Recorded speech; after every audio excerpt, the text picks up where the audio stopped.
personal against the author, but you know, global capitalism is global capitalism. It's not an American phenomenon. That's just my critique. So I'm going to sort of eliminate that American bit and just talk about global capitalism as such.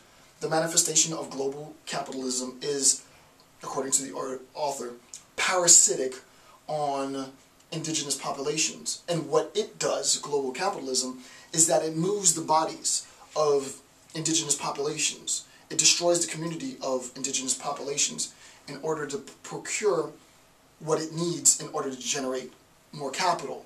And the thing that it needs, obviously, are natural resources. So how is it that global capitalism, as what I would say a global phenomenon, not just an American phenomenon, but a global economic phenomenon, manipulates, trivializes, demonizes, oppresses indigenous populations in order to further amass wealth for those few owners that have the financial ability to do so.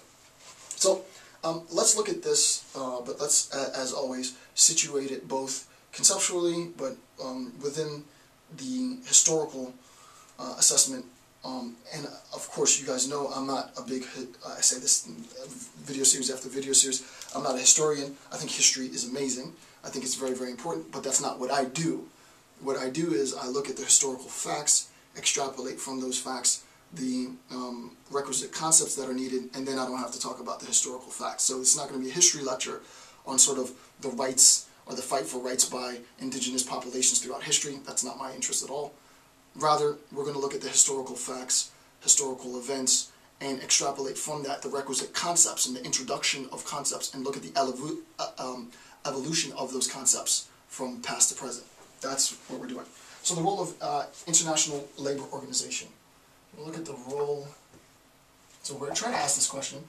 In asking that question, we're going to look at the role of the International Labor Organization.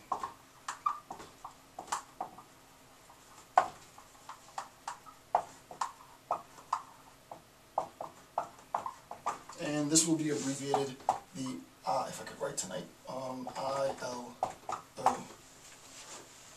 This is the ILO. So, June 26th, 1957, the ILO Convention number 7, sort of technical stuff, giving you resources so that you can reference these documents yourself, do secondary research on your own. So, June 26, 1957, ILO, abbreviated as Convention number 107, C107.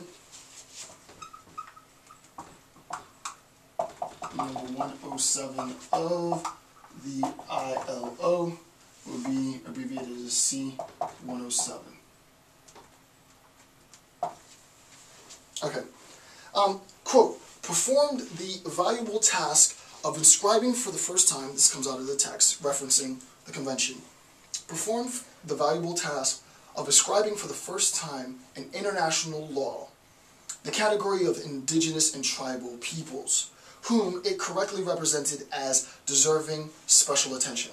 Right? So the author references the significance of the Convention 107 of the International Labor Organization in 57 as being the first instance of articulating the status and also the dilemma that indigenous populations the world throughout face. Right? So this is one of the first articulations of indigenous populations and their rights. So again, perform the valuable task of describing for the first time in international law the category of indigenous and tribal people. Right? So timeline, we're here, 1957, we have the category, let's see, I can't spell tonight, we have the category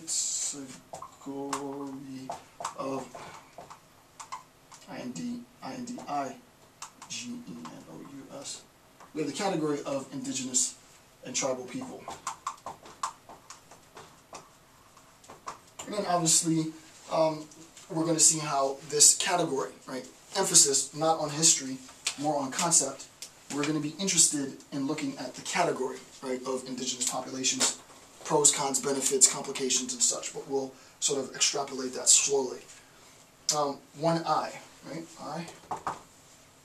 I'm going to read a quote here. This also comes from the text. There exist in various independent countries indigenous and other tribal, semi-tribal populations which are not yet integrated. So immediately we see that in discussing indigenous populations as category, again, as we've seen before in discourse on genocide and purgation, in discourse on IDPs and refugees, that there is a population that's distinct from the overarching population, right? So that there's a difference in this population. This population is an indigenous population, and the indigenous population has not assimilated. Hence, that's why it's defined, right? Not assimilated. Okay, so they have not assimilated, right? And then in brackets, I have sort of assimilationist undertones, right? So they've not been integrated. And the whole point is, insofar as we talk about it not being integrated, means that they're, which we'll see why this was revised later, right? There is an assimilationist undertone in Convention 107 of the ILO. That's very sort of technical. For those of you who know this stuff, you'll know what I'm saying. But basically what we're saying is, I'll give you the ghetto version. The ghetto version, I jumped way too deep, way too quick. The ghetto version is, 1957 rolls around, it's the first time that people are recognizing indigenous populations. Wow, what a tragedy. But really it's a good thing. Okay, so it's the first time the international community recognizing legally the status as category of indigenous people. Now, insofar as it's the first time, there's still going to be sort of, you got to situate it in time, 1957. So there's still going to be some bias in the codified law. And that I've actually written a very small, like pamphlet-sized book called Politics of Discrimination. This fits right into sort of my idea of a politics of discrimination. It's not necessarily the political structure or the codification of this law in the international labor organization's Convention 107 was inherently discriminatory, but there was some social bias constructed in there insofar as integration was used, right? They have not yet integrated, right? There's an assimilationist undertone. This is just my interpretation. Other people might disagree with me, but, you know, it's my lecture series, so it's my interpretation. So the idea is, yes, good thing that Convention 107 of the International Labor Organization identified and recognized and gave sort of credence to the status as category of an indigenous population.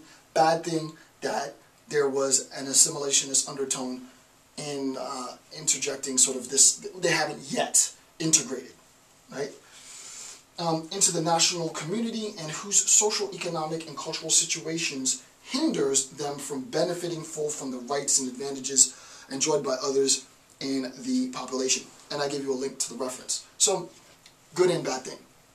Good thing, this is ghetto version, good thing, recognize the group. Bad thing, sort of wants the group to assimilate.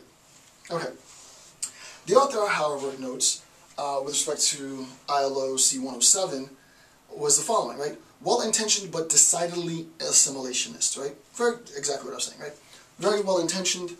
The International Labor Organization's intent for identification of indigenous populations was well-intentioned. However, based on sort of sociocultural construction of the law, some of that social bias found its way into the codification of law. This is a phenomenon that I label, just myself, as a sort of, it doesn't have to go as far as discrimination, but it's a politics of discrimination. It's meaning that social biases and constructs of bias, racism, genderism, sexism, homophobia, find its way into law, which is supposed to be devoid of that, right? The beam is always to be balanced, but, you know, human beings write the law. Okay, so now what we do on number 2, I think that, do I need this? No, I'll leave that bottom part down, but I don't need this top part. Okay, so that's C-107. So what we recognize in part 2 now, and actually I could erase this. 2, June 7th, 1989, ILO Convention number 167 sort of emerges, right? So we go from 57 to 1989, and we go from Convention 107 of the ILO to Convention